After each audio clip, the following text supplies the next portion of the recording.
자, 오늘 산화환원. 요거는 아마 정상적으로 봤을 때는 2학기 중간고사 범위야.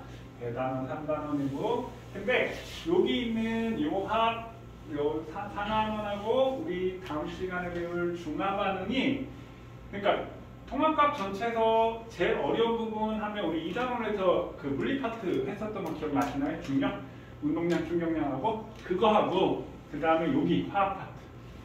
요거를 학생들이 제일 어려워요. 이게 물리하고 화학 거의 정통, 그러니까 뭐라고 할까? 물리하고 화학 2학년 때 그대로 또 나오는 부분들이어서.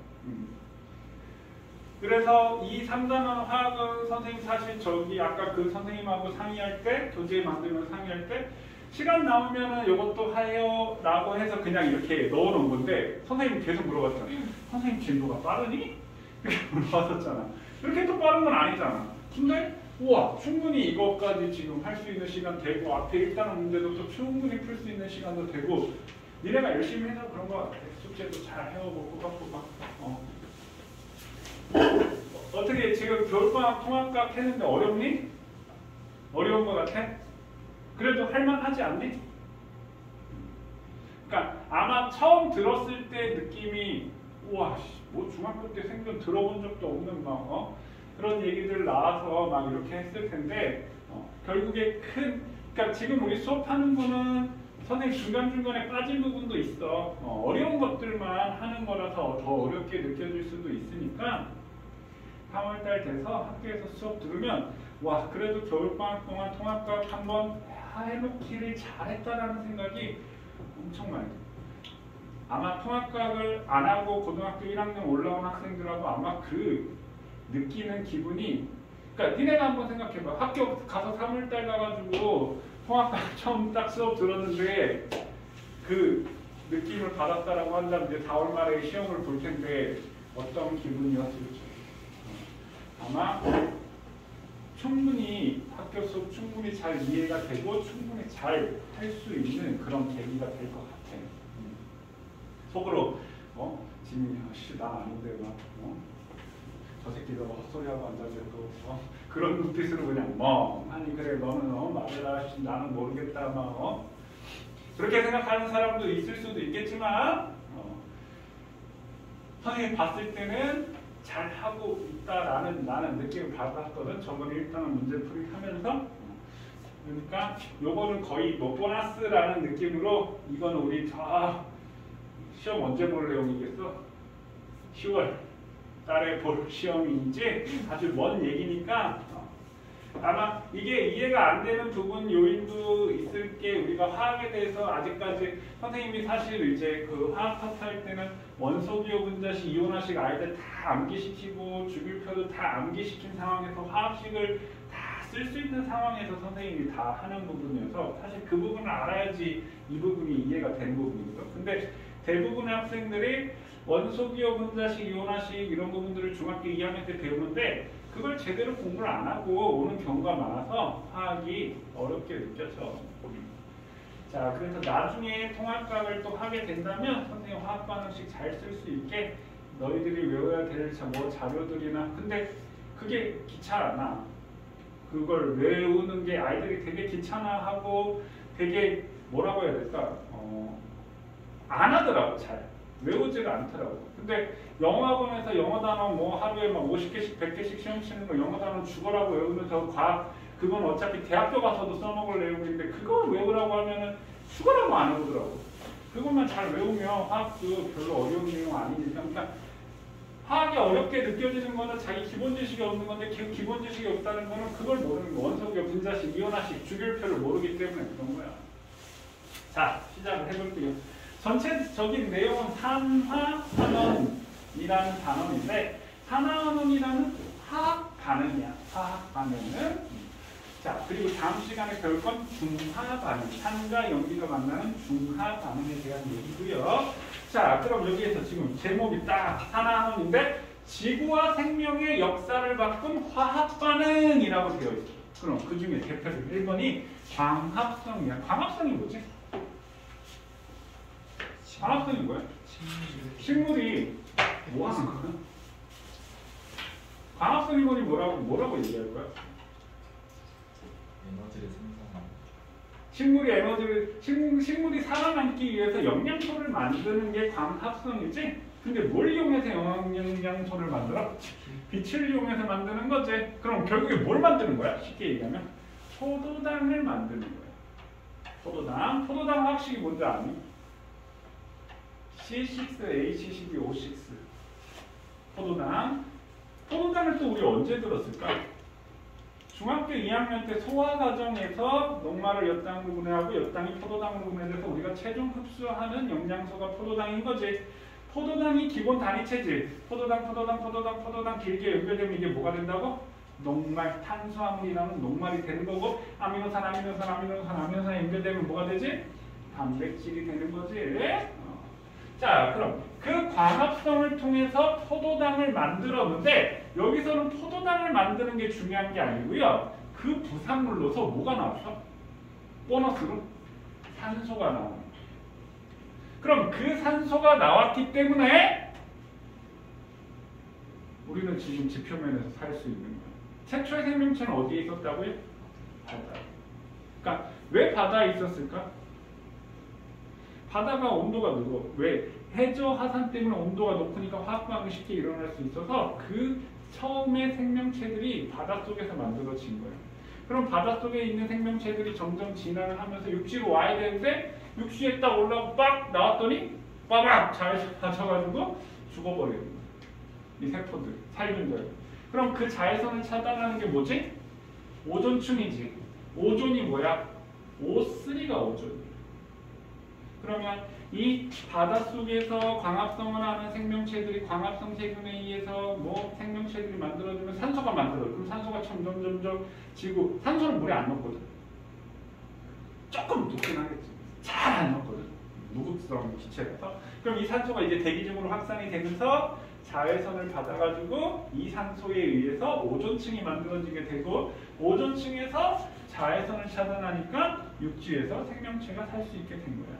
근데 그 광합성 반응이 산화하는 반응입니다. 자, 그 다음에 두 번째. 화석연료 연소. 이제 뒤에 가서 이 화학 반응 배울 거야. 우리 지금 화석연료 연소 제일 많이 쓰이는 게 뭐지? 화석연료가 뭐야? 뭐가 화석연료일까? 가솔린? 야, 너무 유식하다. 석유라고 되지.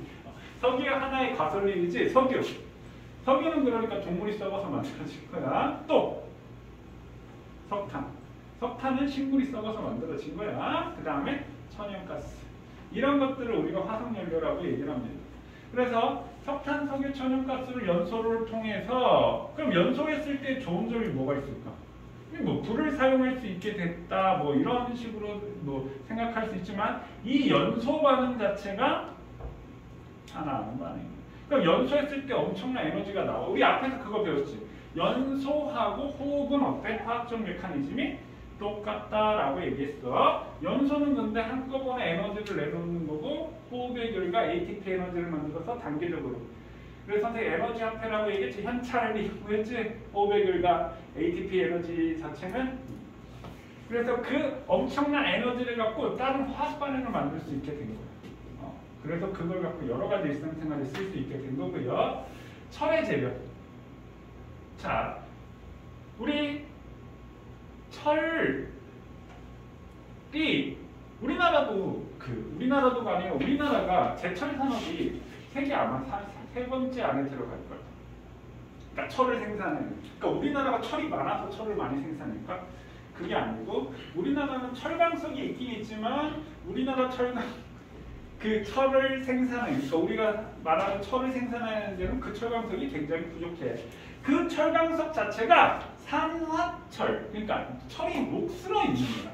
그래서 그 철광석을 수입을 해서 거기에 있는 산소나 그 다음에 그 뭐라고 하지? 불순물을 제거해서 순수한 철을 만드는 과정을 철의 재련이라고 얘기를 합니다. 이 철의 재련 자체도 산화하는 거 아닙니까? 그러니까 이 철을 사용함으로써 이제 어떻게 돼? 우리 산업 전반에 여러 가지 많이 쓰이게 되잖아. 그럼 광합성 화석연료에서 철의 재련, 이게 우리 인류 생명의 역사를 바꾼 화학 반응들인데 그런 것들이 전부 다 산소가 관여하는 산화환원 반응이다. 자, 그러면 이러한 화학 반응, 산화환원 반응에 대해서 한번 알아봅시다. 그럼 우리 산화환원의 뭐부터 알아야 될까? 정의부터 알아야 되겠지? 자, 그럼 산화환원 정의부터 시작을 해봅시다.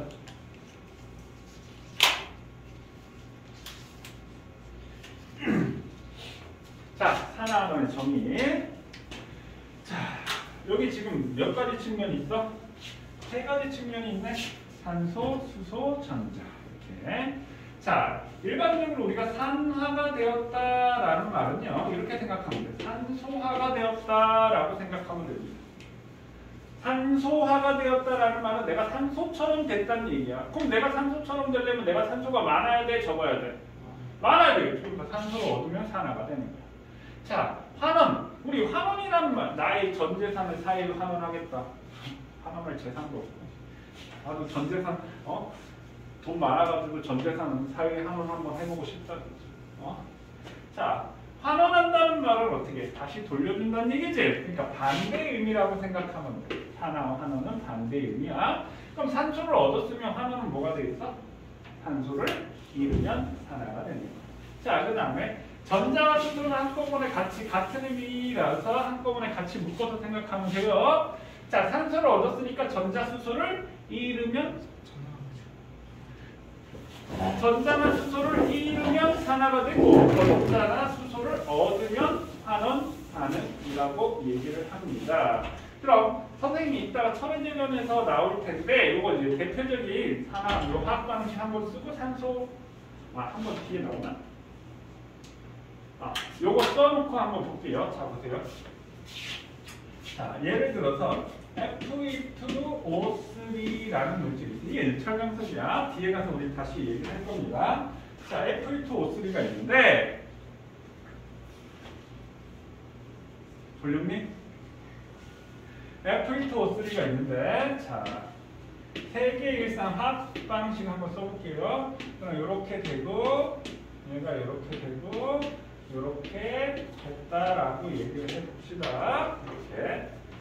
자, 그러면 지금 얘가 이렇게 됐다, 이렇게 바뀌었다 이해되시나요? 그럼 산소를 뭐 했어? 산소를 뭐 했지? 잃었지. Fe2O3가 Fe가 됐으면 산소를 잃었잖아. 그럼 이게 뭐가 됐지? 산소를 잃었으니까 환원은 되었네. 환원. 네.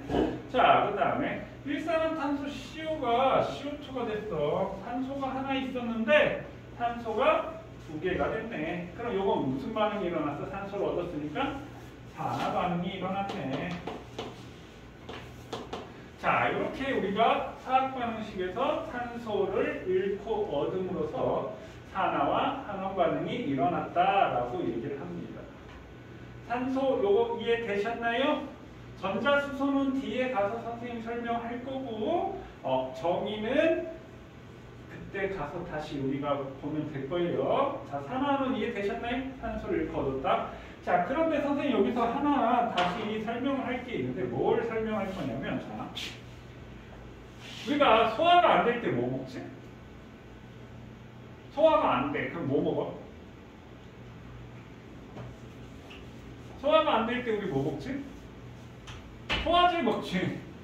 그럼 소화제의 역할은 뭘까? 소화제의 역할은 뭘까요? 소화를 시키는 거예요. 소화가 안 되니까 소화를 시켜주는 역할을 하는 거야. 소화시키는 역할. 자, 그 다음에 설산할 때 뭐 먹는 줄 알아? 지사제. 약 먹지? 그게 지사제야. 멈출 지의 설사. 설사를 멈추게 해주는 거야. 피가 날 때 우리 뭐 바르지? 지혈제를 발라. 피를 멈추게 해주는 거야. 그럼 봐. 선생님이 지금 소화제, 지사제, 지혈제 얘기했는데 소화제는 소화를 시키는 거. 지사제는 설사를 멈추게 해주는 거. 지혈제는 피를 멈추게 해주는 거. 그럼 얘네들의 역할이 지가 뭘 하는 게 아니라 남을 뭐뭐하게 시켜주는 역할을 하는 거지. 수동의 의미로 쓰이는데 자, 그럼 여기 이제 우리가 산화제라는 말이 있고요. 환원제라는 말이 있습니다. 산화제, 환원제에 대해서 한번 볼게요. 자, 예를 들어서 산화제. 자, Fe2O3가 있다라고 칩시다. Fe2O3가 Fe가 됐다라고 한다면 이 Fe2O3 이거 우리가 산화철이라고 하는데 이 산화철 입장에서는 야, 내가 너한테 산소를 주고 누구한테 줬어? 일산화탄소한테 산소를 주고 일산화탄소한테 산소를 줬더니 일산화탄소는 뭐가 일어났어? 산화된 거지. 맞니? 산화시켰어. 그러니까 나는 일산화탄소를 산화시키는 역할을 했어. 이렇게 되겠지. 그럼 얘는 무슨 역할을 한 거야? 자신은 환원 반응이 일어나면서 산화제 역할을 했다. 이렇게 얘기합니다. 그래서 이 Fe2O3는 우리가 산화제라고 얘기를 합니다. 근데 일산화탄소가 그러니까 예를 들어서 내가 너한테 산소 줬어. 그럼 너는 내가 너한테 산소 주면서 난 너를 산화시켰어. 맞니? 그럼 나는 환원 반응이 일어나면서 산화제 역할을 한 거야. 이렇게 얘기할 수 있다고. 그랬더니 제가 선생님 뭔 소리예요? 내가 선생님 산소를 뺏어서 자신은 산화가 일어나면서 날 뭘 시켰어? 환원시켰지? 산화가 일어났을 때는 환원제 역할을 하게 된다. 지금 반대지. 그러니까 조금 헷갈리는 거야. 산화가 일어났을 때는 자신이 산화가 일어났을 때는 자신의 기준으로 봤을 때는 산소를 빼앗았잖아. 그럼 남을 뭘 시켰어? 환원시키는 역할을 했으니까 환원제 역할을 했다. 자, 환원이 일어났으면 남을 산화시키는 역할을 했으니까 무슨 역할을 했다? 산화제 역할을 했다라고 할 수 있습니다. 이해되셨나요? 그럼 선생님 우리 정의 밑에다가 이거 잠깐 지우고요. 자, 요걸 쓸 건데 자, 산화가 일어나면요 무슨 역할을 하냐면 환원제 역할을 하는 거고요. 환원이 일어나면 산화제 역할을 하는 겁니다. 자, 그럼 산화와 환원은 산소를 뺏긴 놈이 있으면 산소를 얻은 놈이 있겠지. 그래서 산화와 환원은 항상 동시에 일어납니다. 산화 반응만 따로 일어나고 환원 반응만 따로 일어날 수는 없다는 얘기야. 산화 환원은 항상 동시에 일어난다. 그래서 이거 우리가 산화 환원의 동시성이라고 얘기를 하고요. 그럼 이거하고 같은 말이 장애품 환원시키는 역할을 했다라고 하는 것이 환원제면 환원시키는 성질이 있어? 환원성이 있어? 이렇게 얘기를 할 수 있고요. 환원시키는 힘이 있어? 환원력이 있어? 이렇게 우리가 또 얘기할 수 있어. 같은 말이야. 그 다음에 산화제 역할을 했다는 말은 산화시키는 형질이 있어? 산화성이 있다는 얘기고요. 산화시키는 힘이 있으니까 산화력이 있어 라고 할 수 있습니다. 자, 그러면 다시 선생님 이거를 아까 밑에다 써야 되는데 괜히 썼다 지웠다 하고 있네. 자, 이렇게 있으면 다시 한번 보고요. 그럼 얘가 이렇게 되면서 뭐가 됐다고요? 환원이 일어났습니다. 이렇게 됐고 이렇게 되면서 뭐가 됐다고요? 산화가 됐습니다. 이렇게 됐어. 그럼 요걸 갖고 이렇게 물어볼 수 있어. 어떻게 물어볼 수 있냐면 야, 그러면 산화성은 누가 더 크겠어? 이렇게. 그럼 자신이 뭐가 되는 게 산화성을 가져? 환원되는 게 산화성을 갖겠지? 그럼 산화성은 Fe2O3가 일산화탄소보다 커! 이렇게 얘기합니다. 산화시키는 성질. 무슨 말인지 이해되셨나요? 그럼 이걸 또 반대로 바꿔서 이렇게 물어볼 수 있어. 오케이? 야, 그럼 환원력은 누가 더 크겠어? 라고 하면 환원력은 Fe2O3가 일산화탄소보다 커! 그러니까 이걸 이렇게 물어볼 수도 있고 이렇게 물어볼 수도 있다는 얘기. 이거 지금 이해되셨나요? 자, 다시 산화시키는 성질은 누가 더 크니? 그럼 자신이 뭐가 돼야 돼? 환원되는 놈이 아니 거꾸로 해야 돼. 환원되는 놈이 크겠지? 그러니까 Fe2O3가 CO보다 커 이렇게 되겠지? 그럼 환원력 환원시키는 힘은 누가 더 크겠니? 산화되는 놈이 크겠지? 그래서 CO가 Fe2O3보다 커. 이렇게 바꿔서 물어볼 수도 있다라는 거야. 요거 이해되셨나요? 이해 안 됐어? 뭐가 이해 안 됐어? 아, 전화 받고 와서 이해 안 됐어? 산화가 됐다라는 말은 환원시키는 역할을 했다는 얘기야. 자신이 산화가 됐다는 말은 산소를 빼앗았지? 그럼 내가 산소를 빼앗으면 내가 널 뭘 시켰어? 환원시켰지? 환원시키는 역할을 했다. 그래서 산화가 일어나면 환원제 역할을 했다. 그래서 이게 환원제야. 아니 미안, 얘가 산화제야. 아니 얘가 산화제야. 미안, 얘가 산화제. 환원됐으니까 요거는 환원제야. 그러면 환원제, 산화제가 환원성, 환원력, 산화성, 산화력과 같은 말이라고요. 산화시키는 성질, 힘력자니까 산화시키는 힘. 환원시키는 성질, 환원시키는 힘. 이 뜻이야. 쟤는 뭐라고요? 뭐뭐 시키는 역할. 됐나요? 놓잖아. 거기 뒤에 꺼버려. 전원 버튼 누르면. 그래도 보고 누르는 게 낫지 않겠니? 이거 꺼졌어? 네. 꺼졌는데. 이해되셨나요? 자, 그럼 산화는 계속 넘어가 보겠습니다.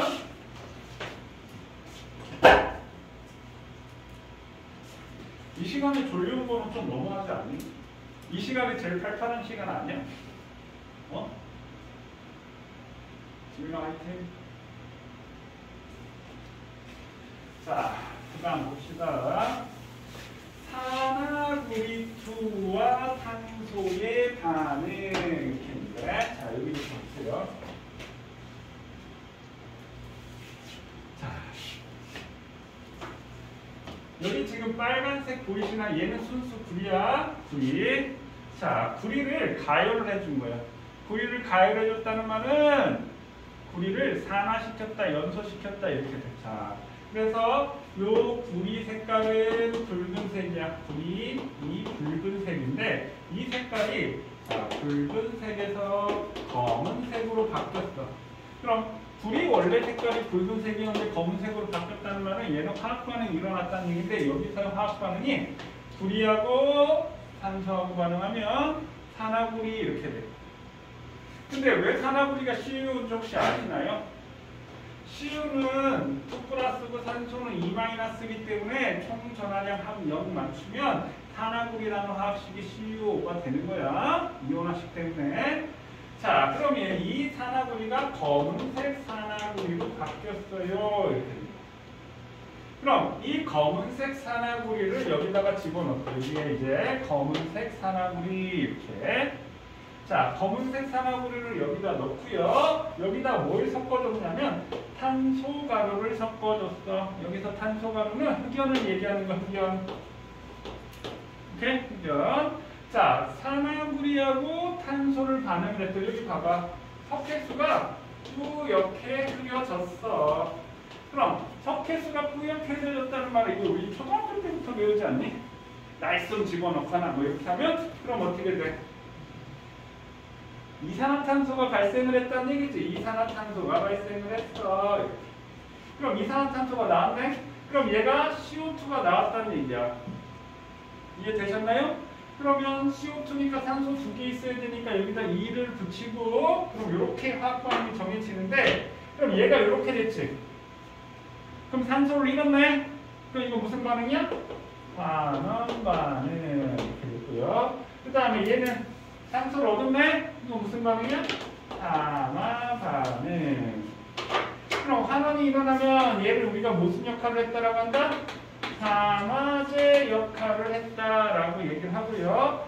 자신은 산화가 일어나면서 이 탄소가 환원제 역할을 했다. 환원제는 그러니까 탄소가 된다 이 말이야. 여기까지 이해되셨나요? 그러면 혹시 이게 왜 뿌옇게 되는지 아는 사람? 혹시 왜 뿌옇게 되는지 아시나요? 그게 앙금생성 반응이라고 얘기를 하는데 중학교 2학년 때 배웠습니다. 얘는 이 석회수라는 말은 CaOH2 이거 뭐라고 그럴까? 수산화칼슘이라고 얘기를 하거든요. 자, CaOH2 이 석회수에 CO2가 들어오게 되면 CaCO3 이게 탄산칼슘이거든. 이게 앙금이야. 이렇게 되죠. 앙금. 그 다음에 여기서 H2O 물이 만들어져. 그래서 이 안경 때문에 이렇게 뿌려주는 겁니다. 물론 얘는 산화하는 바는 아닙니다. 자, 나중에 이제 시험 문제 산화하는 반응인 것을 고르시오, 아닌 것을 고르시오 이렇게 시험 문제가 나오거든요. 근데 그거 어떻게 알아요? 선생님 나중에 중간 반응 하고 나서 얘기를 하도록 하겠습니다. 그러니까 얘는 한마디로 산소를 잃거나 얻거나 전자나 수소를 잃거나 얻지 않았기 때문에 산화하는 반응이 아닌 거예요. 자, 요거 이해되셨나요? 산화하는 반응. 자, 넘어갑니다. 자, 그 다음에 구리 이온과 아연의 금속 반응 이거 있는데, 자, 이거는 선생님이 금속, 이거 먼저 하지 말고 이거부터 하자. 이거부터 먼저 하자. 아까 우리 인류 역사를 바꾼 화학 반응 얘기를 했었지? 이거부터 먼저 하고, 저거는 해야 될 내용들이 좀 많아서 저거는 조금 이따 하도록 할게요.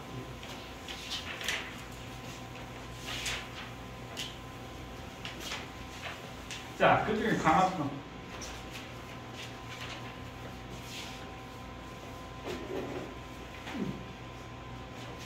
자, 강합성은 여기서 이제 빛을 받아서 어디서?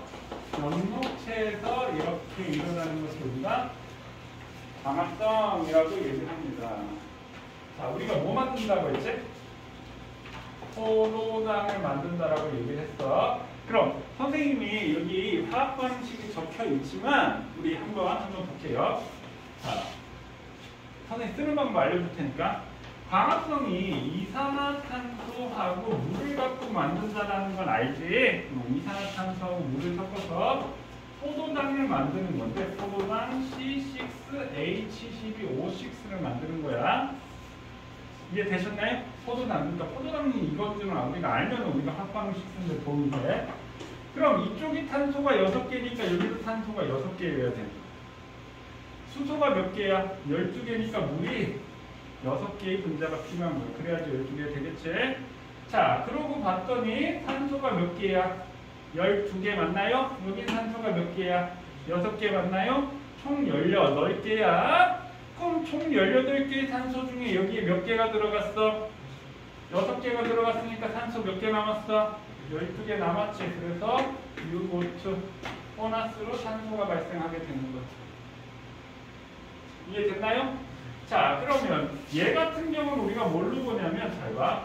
지금 요게 이렇게 바뀌었다라는 거 이해되시나요?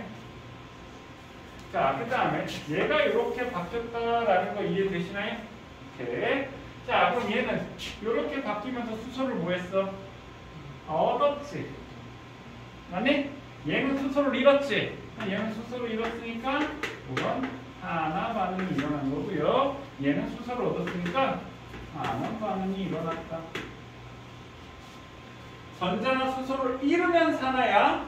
전자나 수소를 얻으면 환원이니까 산소하고 반대야. 선생님 뭐부터 생각하라고 했어? 전자 수소를 묶어서 생각하고 산화는 산소화되는 거라고 했지. 그래서 산소를 얻으면 산화, 산소를 잃으면 환원. 전자와 수소는 반대라고 했지. 전자와 수소를 잃으면 산화, 전자와 수소를 얻으면 환원 반응이 되는 거야. 지금 수소 갖고 설명을 하는 부분입니다. 됐나요? 자, 그래서 이 포도당이 우리가 생명체가 할 수 있는 에너지로 쓰이게 되는 거죠. 그러면서 보너스로 산소가 나오게 되는 거예요. 그럼 이 역반응은 뭔지 아시나요? 호흡이야, 호흡. 포도당을 갖고 산소하고 만났어. 호흡. 자, 그래서 이산화탄소와 물을 갖고 비에너지를 받아서 어디서? 연목체에서 포도당과 산소를 만들어내는 겁니다. 이거 화학반응식 쓰라고 서술형으로 학교 시험문제 고등학교부터 나오는 거 알지? 강 뭐 1학년 때는 서술형 안 나오는 학교도 있다는데 서술형으로 또 광합성 화학반응식을 쓰고 어디서 일어나는지 쓰고 뭐 이런 거 시험문제 나올 수도 있습니다. 서술형으로. 그리고 뭐 산화환원 반응을 쓰시고 산화제 환원제를 쓰세요. 뭐 이런 식으로 문제가 나올 수 있어요. 자, 광합성 산화환원이라는 거 이해되셨나요? 이렇게. 자, 그 다음에 선생님 아까 역반응이 호흡이라고 했지? 역반응. 아까 그 역반응이지? 이번에는 포도당과 산소를 가지고 아까 그 거꾸로야. 그래서 에너지를 발생해. 그건 어디서 일어나지? 미토콘드리아에서 일어납니다. 그래서 미토콘드리아는 동물과 식물세포 다 존재하는 거지.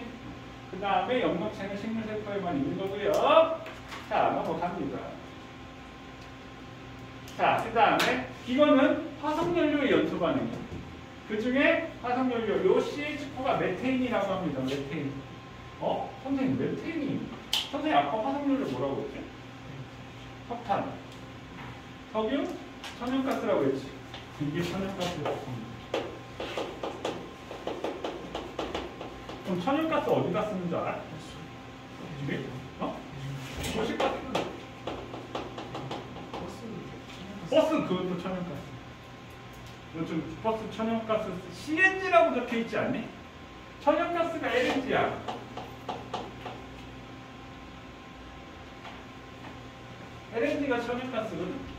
근데 버스에 CNG 뭐 청정가스로 이렇게 적혀 있지 않니? CNG라고? 버스 LNG라고 적혀 있다고? CNG라고 적혀 있는데 CNG는 뭐냐면 이 천연가스를 더 압축해서 만들어 놓은 효율이 좋죠. 그래서 그걸 CNG라고 얘기하고. 자, 이게 메테인이야, 메테인. 그럼 메테인이 선생님 도시가스, 천연가스라고 얘기했는데, 자, 우리나라는 산유국일까 아닐까? 산유국이 뭐야? 석유 나오는 거라고 알고 있지. 그럼 우리나라는 산유국일까 아닐까? 산유국 아니겠지. 우리나라는 산유국입니다. 석유가 나와서 그런 게 아니라 천연가스 때문에. 우리나라 천연가스는 생산하고 있습니다. 저 울산 앞바다에. 그래서 우리나라는 산유국에 들어가요. 그럼 우리나라에는 석유가 있을까 없을까? 있긴 있는데 지금까지 탐사한 바로는 있긴 있는데 그걸 빼내는 것보다 냅두는 게 돈이 더 들기 때문에 빼내는데 돈이 더 많이 들리니까 안 빼내고 있는 거야. 그래서 저 울산, 포항 그 동해바다 앞바다에 거기 이제 대륙풍에 계속 탐사를 하고 있거든. 근데 거기에 이제 뭐 몇 강국, 7강국, 6강국 해가지고 이렇게 있는데 석유가 있기는 있는데 와 저걸 빼내기에는 돈이 더 많이 들어서 안 빼내고 있고 석유가 있기는 있습니다. 근데 천연가스는 직접 생산을 해내고 있고요. 저 포항 가면은 도시 한가운데 이렇게 불이 계속 나오는 게 있는데 그게 이제 천연가스가 거기서 해가지고 계속 나오고 있고 그리고 이 메테인 같은 경우는 뭐 할 때 메테인이 많이 나오는 줄 알아? 이 메테인이 저게 문제가 지구온난화를 일으키는데 저게 많이 기여를 해. 그러니까 지금 또 과학자들이 얘기하는 게 온난화가 심각해지고 있다는 게 지구온난화가 가속될수록 더 가속화된다라고 얘기하잖아. 지구온난화가 일어나면 그러면 저 러시아 우리 동토라고 이제 땅이 얼어붙어 있는데 거기에 이제 천연가스가 있는데 이게 얼음으로서 그 천연가스를 막고 있는데 얼음이 빙하가 녹게 되면 그 천연가스를 계속 그럼 지구온난화가 더 가속되는 거예요. 이산화탄소보다 이 메테인이 지구온난화에 더 큰 기여를 합니다. 물론 이산화탄소가 훨씬 많으니까 그게 문제지만 그리고 이 메테인이 어디서 많이 나오냐면 선생님 얘기했었나? 아직도 이렇게 지금 우리 화성 탐사선을 만들고 화성에 뭐 인류를 보내게 많이 하는데 이게 소 트름할 때 저 메테인이 많이 나오거든? 소가 트름할 때. 근데 그 소 트름 목재제를 아직까지 못 만들고 있네요. 소 트름 목재제 만들면 아마 이번에는 그 마이크로소프트에서 갑자기 이름 누구지? 골라보자. 빌 게이츠보다 더 많은 돈을 벌 수 있을 거야. 그래서 과학자들이 막 소트름 목재를 개발하고 있거든. 근데 그 상황을 생각하면 너무 웃기는 게 하나 만들었어 하고 소한테 먹여보는 거야. 그러면서 기다리고 있겠지. 소트름 하나 안 하나. 소가 트름을 안 하고 있어. 거의 완성됐어 했는데 소가 꼭 트름을 했어. 와 그럼 얼마나 좋더라고. 거기서 계속 지켜보고 있다가. 그러니까 소 트름 하는데 그 메테인 나오는데 그게 얼마나 돼요? 꽤 돼.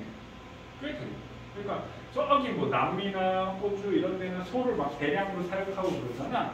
꽤 많은 양이라고 하더라고. 그리고 이 메테인 같은 경우 우리 방귀 낄 때도 메테인 나옵니다. 그러니까 풀 같은 거 먹으면 저기 이제 메테인 같은 게 만들어지는. 자, 이거는 이제 메테인의 연소 방식인데 CH4 여기 탄소가 있으면 반드시 CO2가 나와요. 수소가 있으면 반드시 수증기가 나옵니다.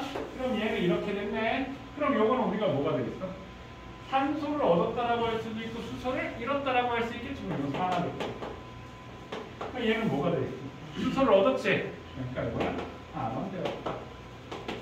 그래서 메테인의 화석연료의 연소 반응도 산화하는, 그러니까 연소는 다 산화하는 반응이라고 생각하시면 됩니다. 그러니까 우리 일상생활에서 일어나는 화학 반응 중에 대부분 한 7, 80% 이상은 다 산화하는 반응이라고 생각하면 돼요.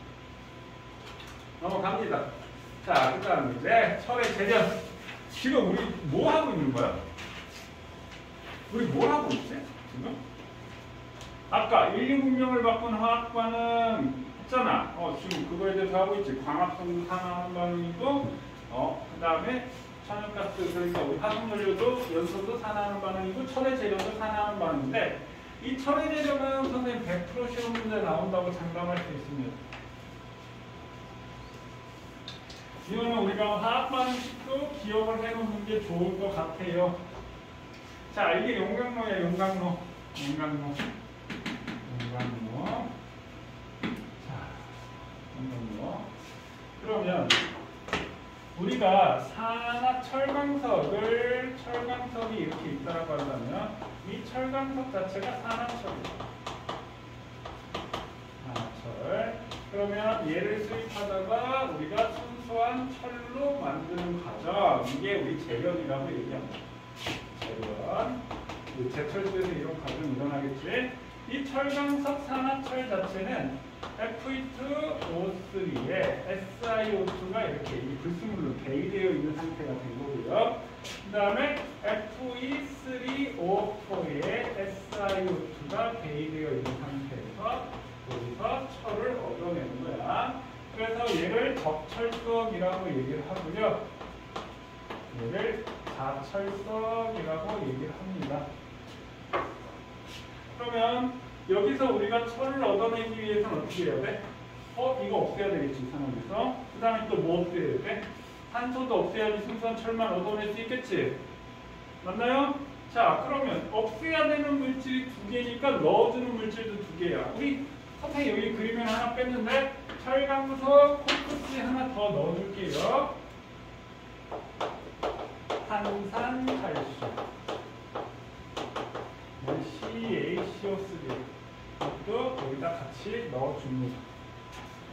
그러니까 철강석이 이렇게 있는데 코크스와 탄산칼슘을 넣어줬다는 얘기는 얘네 두 개를 제거하기 위해서 넣어줬다는 얘기야. 이해됐니? 자, 조금만 힘냅시다. 이거 엄청 중요합니다. 요거까지만 하고 쉴 테니까. 자, 여기 보세요. 쓸 시간 줄게요. 여기 보세요. 자, 그럼 탄산칼슘이 들어가면 여기에 엄청나게 온도를 높여. 얘 처리 만들어주기 위해서는 이 화학 반응이 이렇게 되니까 엄청나게 에너지를 준단 말이에요. 그럼 탄산칼슘을 넣으면 여기서 이제 이 열분해가 일어나거든. 그럼 여기 CaO와 CO2가 만들어집니다. 그럼 이 CaO는 이 SiO2하고 만나서 CaSiO3가 되고, 이걸 우리가 뭐라고 하냐면 슬래그, 이 슬래그는 불순물이야. 자, 그럼 우리 탄산칼슘을 왜 넣는다? 그럼 탄산칼슘은 분필, 석회암, 대리석, 이게 탄산칼슘이야, 석회암. 자, 그럼 얘를 넣어주는 이유는, 이거는 우리가 탄산칼슘으로 이걸 불순물 제거했지? 자, 근데 이 불순물을 그러니까 불순물을 제거하는 이 과정은 산화하는 반응이 아닙니다. 좀 기억을 해주세요. 산화하는 반응이 아니에요. 자, 그 다음에 코크스를 넣어준다라고 했는데, 코크스는 뭐냐면요. 코크스는 그냥 탄소 덩어리야. 오케이? 코크스는 탄소 덩어리야. 자, 그럼 이 코크스 탄소하고 여기 들어가네. 그럼 얘가 화학 반응이 일으키는 산소하고 만나서 일산화탄소를 만들어. 이산화탄소를 만듭니다. 그럼 양쪽 개수 맞추려면 어떻게 해야 돼? 여기 2 붙어야 되겠지? 여기 산소가 두 개니까. 그럼 여기도 2가 이렇게 붙어요. 그러면 얘가 산화 반응이 일어났고, 그 다음에 이제 산화 반응이 일어났어. 그러면 그러면 이때 반응이 우리가 불완전 연소 반응이라고 얘기합니다. 불완전 연소. 그러니까 완전 연소가 되면 이산화탄소가 나오는 거야. 이건 이제 불완전 연소가 됐다라고 하고요. 그러니까 이 산화철을 제기하기 위해서 이 탄소가 일산화탄소가 필요해. 아까 선생님 한 번 써봤지. 그래서 Fe2O3가 됐을 때는 산소가 3개니까 일산화탄소 3개가 필요하고 이렇게 반응이 일어나고요. 그 다음에 Fe3O4 좌철석 같은 경우 산소가 4개니까 4개 일산화탄소하고 반응해서 3Fe 4CO2가 됩니다. 그러면 요거는 우리가 무슨 과정? 요거는 무슨 과정? 한원 과정 이렇게 되겠지? 한원 과정. 그 다음 요거는 무슨 과정? 요거는 무슨 과정? 산화 과정이 된다. 이해되셨나요? 요거는 화학 반응식부터 해가지고 꼭 기억을 해 주시는 게 좋을 것 같아요. 오케이? 자, 여기까지 정리.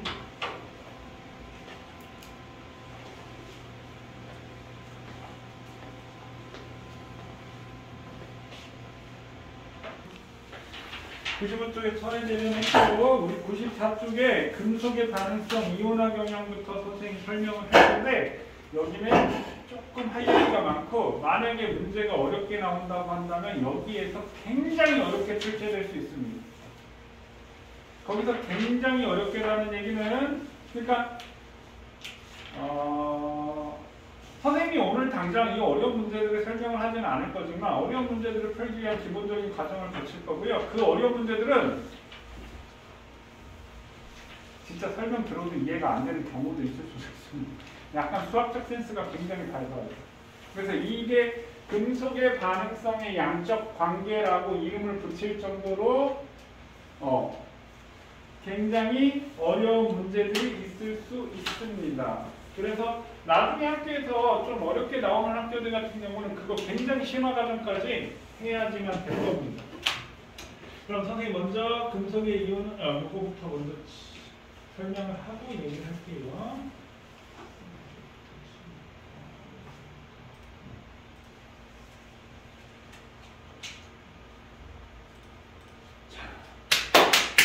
우리 94쪽 제일 밑에 부분 보시면 될 겁니다.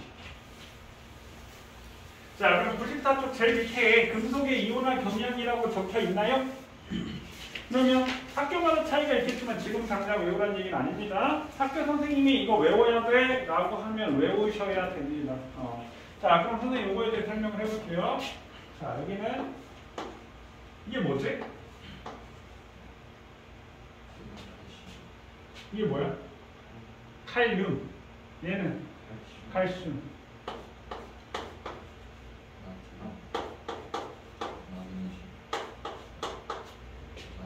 알루미늄. 아연.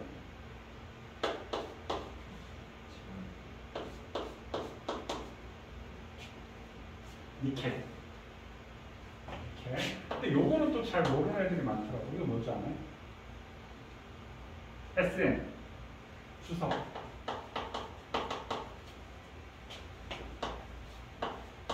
이거는 납.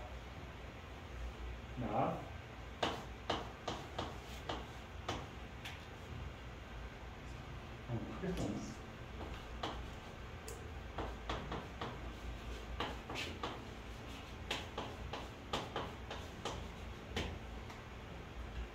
자, 그래서 앞자만 써가지고 외우기도 하는데 칼카나마 알라철리 주나 수소 구수은 이게 수은이야. 이거 불이 수은 H는 은 PT는 플래티늄 백금 AU는 금.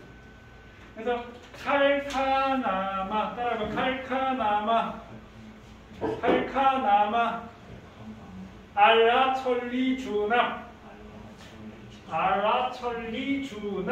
수소 구수은 백금. 자, 이게 뭐라고 하냐면 금속의 이온화 경향 또는 금속의 반응성 순서 이렇게 얘기하거든. 자, 금속이 이온이 되면 무슨 이온이 되지? 주영이 왜 그래? 금속이 이온이 되면 무슨 이온이 되지? 양이온이 되는 거지. 금속은 무조건 양이온이 되는 거야. 주기율표 왼쪽 밑에 있으니까. 금속이 이온이, 그럼 금속이 이온이 된 경향 무슨 뜻이야? 아, 양이온이 되려는 경향. 반응성 순서, 반응성이 큰 거. 금속이 반응성이 큰다는 말은 전자를 잃기 쉽다라는 얘기야. 자, 그럼 한번 해볼게요. 이게 큰 게 이쪽부터 큰 거야. 이쪽부터. 이게 큰 거야. 큰 거부터 순서대로 나열한 거야. 큰 거부터 순서대로 나열한 거야. 근데 이거 딱 보고 질문 있지 않나요?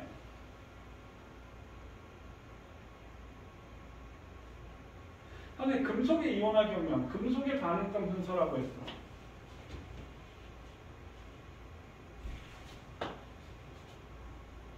수소는 비무슨이지. 그리고 선생님 가로 쳐놨지?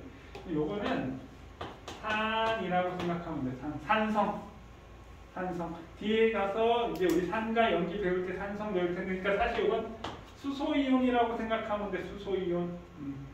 이건 수소이온이야. 그럼 이쪽은 수소보다 반응성이 크고 이쪽은 수소보다 반응성이 작은데, 이제 산의 특징 중에 어떤 게 있냐면 금속과 산이 반응하면 수소기체가 발생을 해. 근데 여기 있는 애는 여기까지만 수소기체가 발생하지 구리수는 백분금 수소기체가 발생 안 해.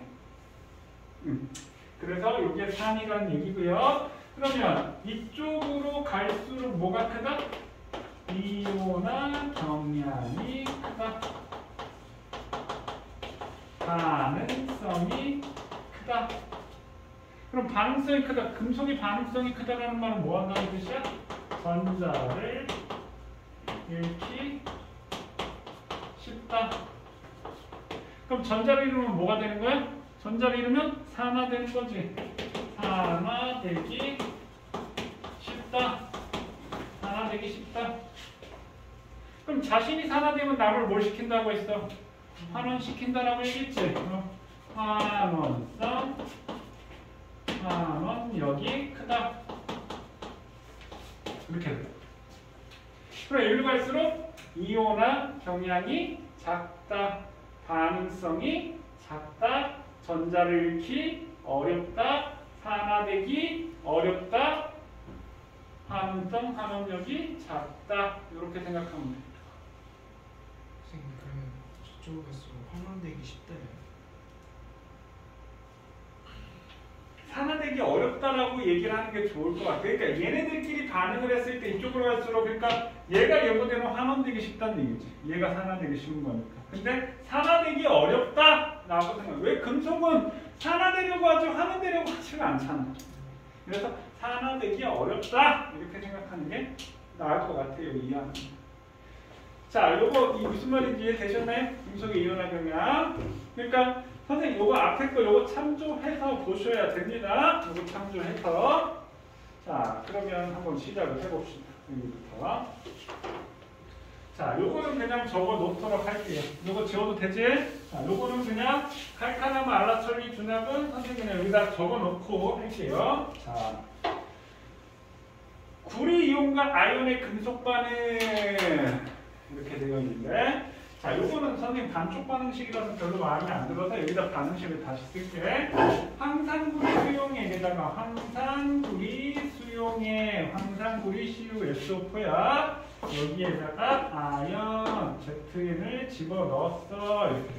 근데 아연 원자 상태, 아연을 이렇게 금속 조각을 여기다 황산구리 용액에다 집어넣은 거야. 이해되셨나요? 그러면 딱, 그럼 얘네가 구리 이온이야. 선생님 아연이야. 그럼 선생님 아연이 여기 구리 이온 있는 데다 이렇게 싹 들어왔어. 낯설지? 나도 낯설어. 뭐지? 탐색한단 말이야.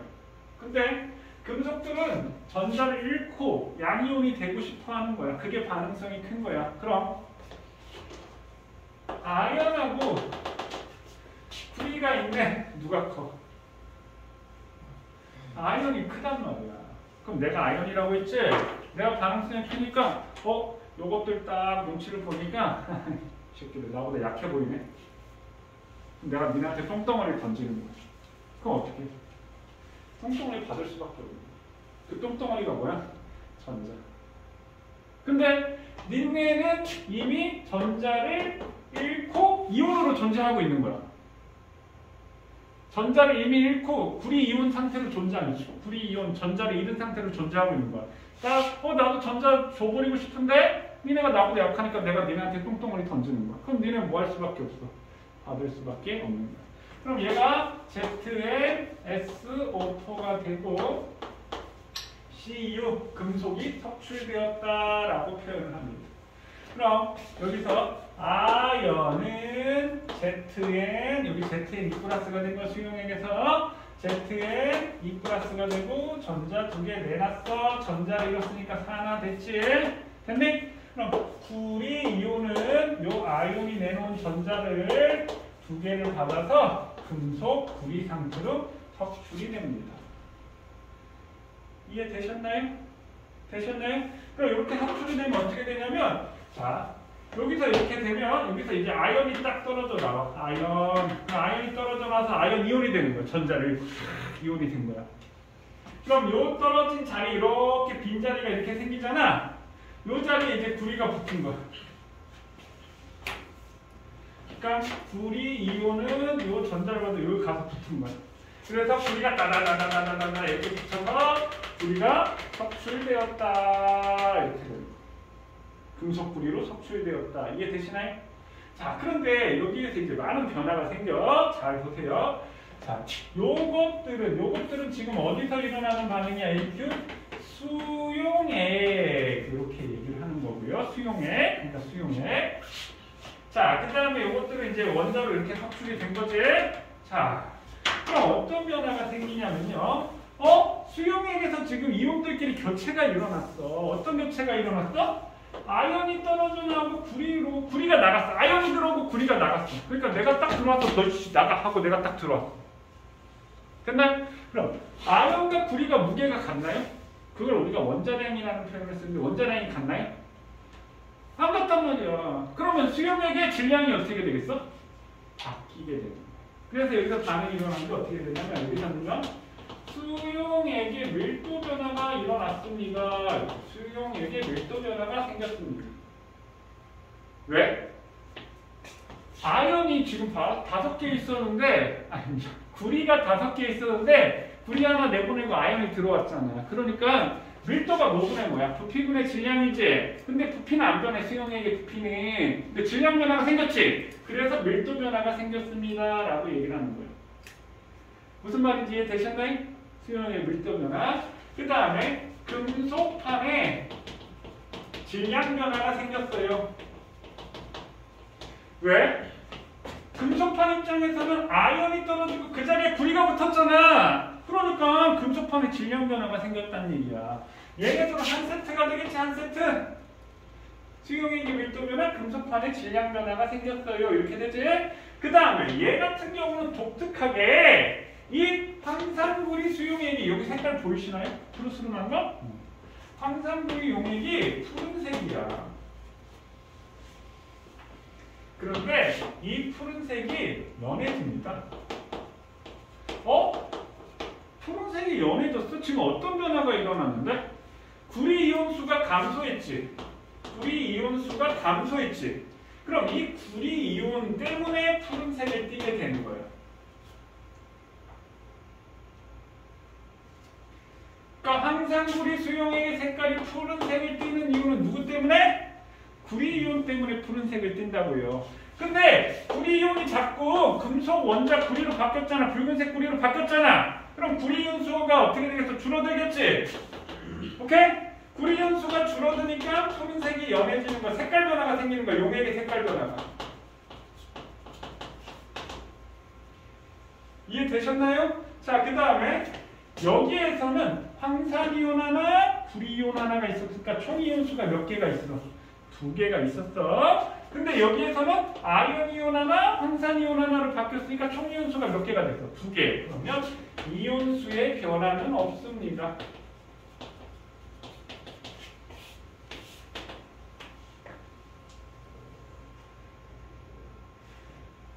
자, 그러면 얘가 한원이 일어났지? 구리이온은 한원이 일어났고 아연은 산화가 일어났습니다. 이게 기본인데 이것도 와 존나 하기 싫다. 개 어렵네. 이런 느낌 들지? 아 복잡하네. 이런 느낌 들지? 이게 기본이야. 이거. 그럼 이거보다 어려운 문제 아까 선생님이 나올 수 있다라고 했지. 그럼 얼마만큼 어려울까? 그건 거의 수학 IQ 테스트 느낌이에요.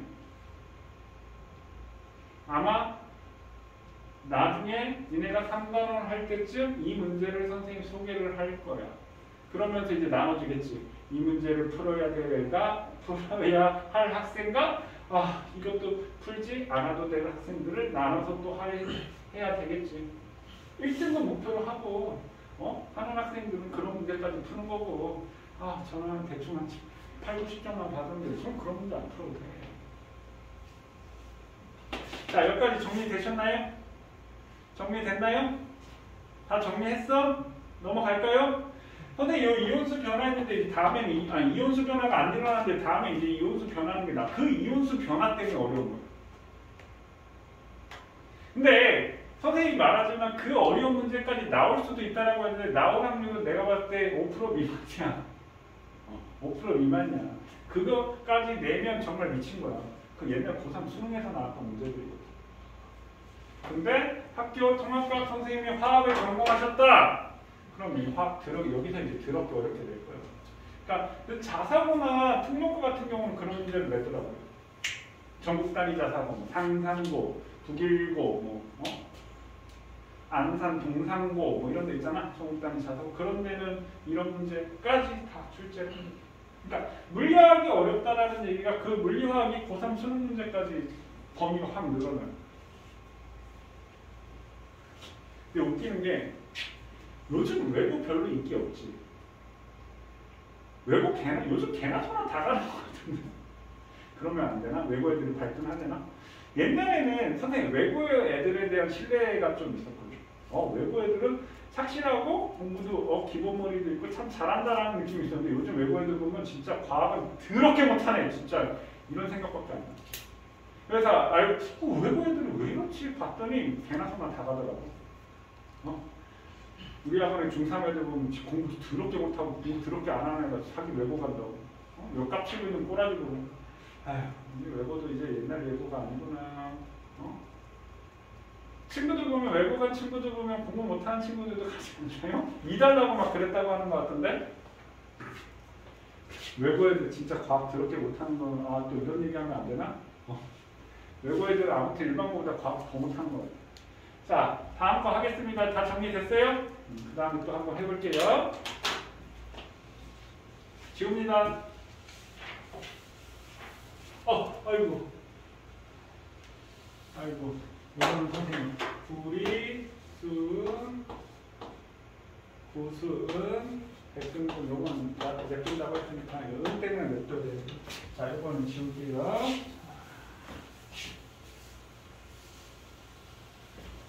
자, 요번에는 질산은 수용액과 구리금속의 반응 이렇게 있네. 자, 그럼 여기서는 여기에 질산은 수용액이 있는데 질산은 수용액은 AgNO3가 질산은이야.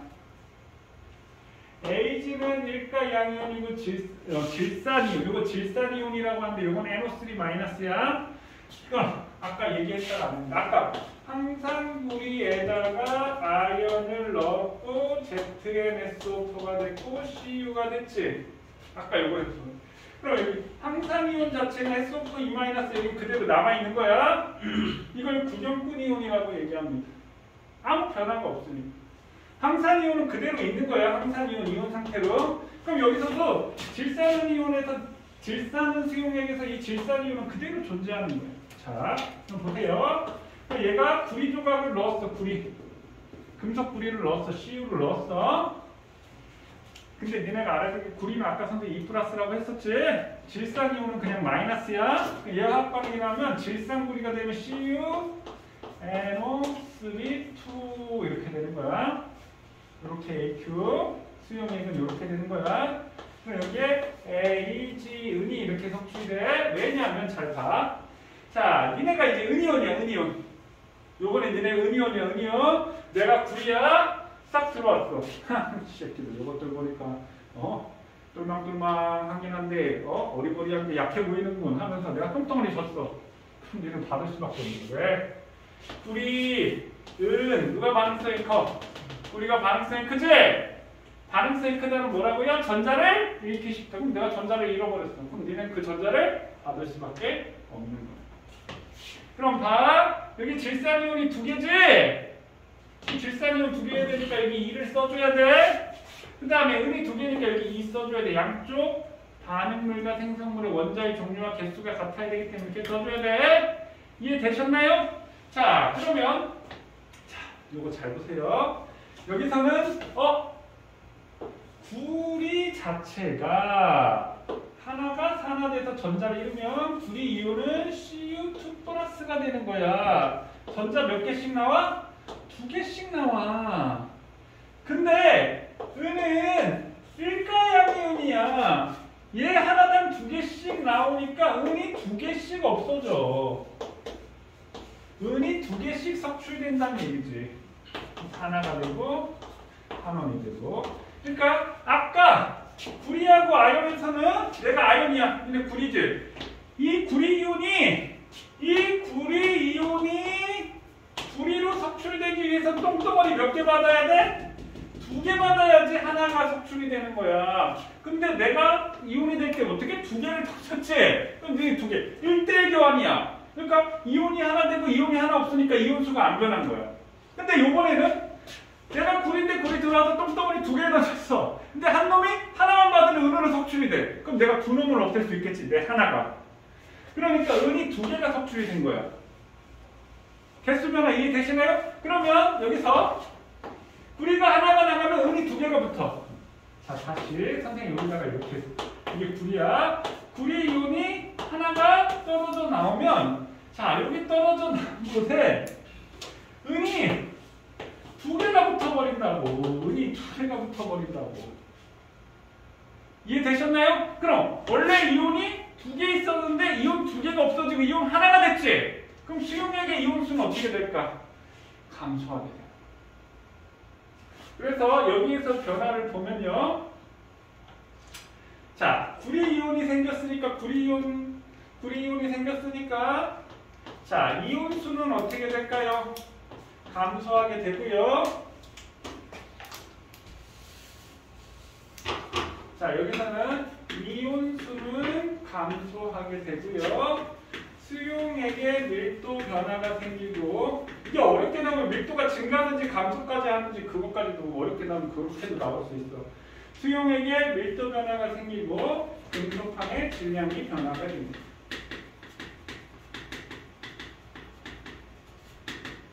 자, 이온수는 여기 이온이 몇 개 있었어? 은이온 2개, 질산이온 2개니까 총 이온이 4개 있었지? CuNO3에서는 구리이온 하나, 질산이온이 2개 있으니까 얘 총 이온수가 3개가 된 거야. 이해되셨나요? 그러니까 4개 있었는데 3개로 이온수가 감소했겠네. 근데 이온수 증가할 수도 있나요? 네, 일단 그것까지는 생각하지 마세요. 이거 이해되셨나요? 이해되셨나요? 자, 질문할 거 있으면 질문해봐. 이 부분은 이해가 안 되는 것 같아요. 그러니까 너무 우리 10월달에, 그러니까 9월달에 배울 거라고 너무 먼 이야기라고 생각하지 말고 일단은 배울 때는 이해를 하자고. 질문할 거 있나요? 재성이 질문할 거 있어? 저 그 이온수가 왜 줄어드는지. 이온수가 왜 줄어드는지? 자, 그러면 다시 선생님 그림으로 설명할게. 자, AgNO3가 있다라고 한다면 AgNO3, Ag 플러스가 이렇게 2개 있으면 NO3 마이너스도 이렇게 2개 있는 상태야. 이렇게 선생님 예를 들어 이렇게 넣을게요. 그러면 여기다가 구리를 이렇게 집어넣잖아? 오케이? 여기다 구리를 집어넣으면 구리가 반응성이 더 크다라고 했지? 맞니? 그러면 여기서 구리 이온이 하나 생겼어. 이해되니? 그럼 질산이온 2개는 가만히 2개 이렇게 있겠지? 아니, 은이 2개가 여기서 구리이온이 이렇게 떨어져 거든? 은 2개가 이렇게 붙어버린 거예요. 은이. 그럼 이온이 하나, 둘, 셋, 4개 있었는데 이온이 3개로 바뀌었어. 이온이 수가 줄어든다라고 얘기합니다. 되셨나요? 그래서 이게 지금 봐봐. 자, AG 플러스가 2개 있지? 질산이온이 2개 있는 거야. 이온수 세는 거. 이해됐니? 그 다음 여기는 구리이온이 하나 있고 질산이온이 몇 개 있어? 2개가 있다. 그래서 3개라고 선생님이 얘기한 거야. 주요 표정은 그래. 저런 거 뭐 가뿐하게 포기해주면 되지. 뭐 이런 의미는 아니지? 네? 어? 깨달았어. 깨달았어? 깨달음의 끄덕임이었구나. 나는 뭐 저런 것 따위는 가뿐하게 포기해주지. 이런 건 줄 알았어. 되셨나요? 또 질문할 거 있으신가요? 없어요? 이게 기본이야. 그러면 조금 더 어렵게 나면 이거 외우지 말고 A, B 주고 기호로 그냥 나와. 기호로 주고 학식 주고 누가 반응성이 큰지 이런 거 물어본다. 그러니까 금속은 전자를 잃을수록 반응성이 큰 거야. 전자를 잃을수록 반응성이 큰 거야. 금속은. 되셨나요? 자, 그 다음에 마지막에 뭐가 하나 있을 텐데. 철의 부식 방지. 요거 보너스로 한번 얘기해 줄게. 우리 교재에는 없는 것 같아. 자, 철이 부식된다. 유식한 말이야. 무식한 말이야. 철이 녹슨다. 이 말이야. 철이 산화된다. 이 말이야. 그럼 철의 부식을 방지하는 방법. 이렇게. 일단 선생님 알려줄게. 지금 우리 뭐 때문에 그렇다라고 했어? 주요염이 산소 때문에 그렇다고 했지. 근데 거기에 철이 녹쓰는 거 물도 엄청나게 관여를 합니다. 그래서 산소와 물이 필요해. 그럼 간단해. 철의 부식을 막으려면 뭘 차단해주면 돼? 산소하고 물을 차단해주면 되지. 그럼 아주 간단한 방법. 기름칠해. 산소 물 차단이 되는 거야. 오케이? 그 다음에 뭐? 페인트 칠해. 그리고 자동차에 다 페인트 칠해져 있는 거지. 자동차 특수 페인트. 그러니까 물과 산소를 차단하는 방법, 가장 간단한 방법이 페인트 칠이나 기름칠 해주면 되는 거야. 이해되셨나요? 또 다른 방법이 뭐가 있냐면 도금을 하는 방법이 있습니다. 도금이 뭔지 아시나요? 겉에 다른 금속을 입히는 거야. 그러니까 도금은 만약에 철이 이렇게 있다라고 한다면, 철이 이렇게 있다라고 한다면 겉에 표면을 아예 다른 금속을 입혀버리는 거야. 주석이나 뭐 마그네슘, 아연 같은 거. 근데 여기에서도 이제 또 독한 선생님 만나면 칼카나마 알라철리주나 범위는 다시 칼카나마 알라철리 이렇게 됩니다. 철리 주석 여기서 주석은 철보다 반응성이 작아. 얘는 졸라 보호가 돼. 반응성이 작으니까 물과 산소하고 만나도 반응이 잘 안 일어나. 그래서 이걸 뭐라고 하냐면 양철이라고 합니다. 양철. 그 양철을 뭐 만드냐면 통조림. 그래서 그런 뉴스 봤나요? 2차 세계대전 때 막 진짜 장난 아니었잖아. 근데 2차 세계대전 때 그 통조림으로 이렇게 음식을 만들어놨는데 그게 아직까지도 보존이 돼 있는 거야. 그 주석으로 도금을 해놓은 거야. 밀봉이 돼 있습니다. 그래서 우리 통조림 캔을 양철 이걸로 도금을 해. 그 대신 문제가 뭐냐면 이 흠집이 났어. 그럼 철이 노출됐어. 그럼 반응성이 누가 더 커? 철이 반응성이 크지. 이때는 부식이 엄청 빨리 촉진이 되는 거야. 그게 문제야. 근데 건드리지만 않으면 천하무적이야. 천년만년 있어도 부식이 안 일어나. 근데 흠집이 나면 큰일 나는 거야. 그래서 우리 참치캔 선생님 어릴 때 참치캔 먹으면 이렇게 먹고 이렇게 해가지고 그냥 봉지에다 싸가지고 냉장고에 넣고 떠먹고 이랬거든. 근데 우리 어머니가 야 캔에 딴 거 아마 너희 부모님 한번 들어봤을 거야. 캔에서 딴 거는 따서 다른 용기에 덜어서 먹어야지 거기다 놓고 계속 먹으면 안 돼. 들어봤나 혹시? 안 들어봤나요? 니네 통조림 음식 안 먹지? 왜 그러냐면 통조림 같은 게 이렇게 돼서 만약에 뭐 젓가락으로 포크로 긁다가 이렇게 뭐 산화피망은 물론 잘 쉽게 산화가 되진 않지만 이렇게 돼서 오래 놔두면 정말 이렇게 독성 물질이 생겨요. 쉽게 녹기 빨리 쓸어가지고. 자, 그 다음에 마그네슘이나 아이온으로 도금을 했다라고 한다고 치면 철보다 반응성이 크지? 그럼 얘가 달아 없어지잖아요. 맞아. 근데 얘 특징은 달아 없어지긴 하지만 흡집이 나도 이게 반응성이 크니까 철을 보호해줘서 이게 달라붙어 있을 동안 계속 보호를 할 수가 있는 거예요. 그래서 그 쓰임새에 따라서 얘를 어디다 여기저기 다루겠어요. 그래서 마그네슘이나 아이온 그냥 참고로 알아두세요. 마그네슘과 아연 같이 반응성이 큰 금속을 이용하는 것을 우리가 함석이라고 얘기합니다. 함석. 그렇다고요. 그래서 철의 부식을 방지하려면 철의 공기 중의 산소나 물을 차단해주면 되지. 가장 간단한 방법이 물 차단하는 방법이 뭐야? 페인트 칠이나 기름칠, 그 다음에 도분하는 방법이 있다라고 얘기했어. 그래서 페인트 칠하거나 기름을 칠하는 것이다. 산소물. 산소물이 철을 산화시키는 거구나. 녹색에 만드는 거구나. 되셨나요? 자, 그럼 문제 한번 보겠습니다.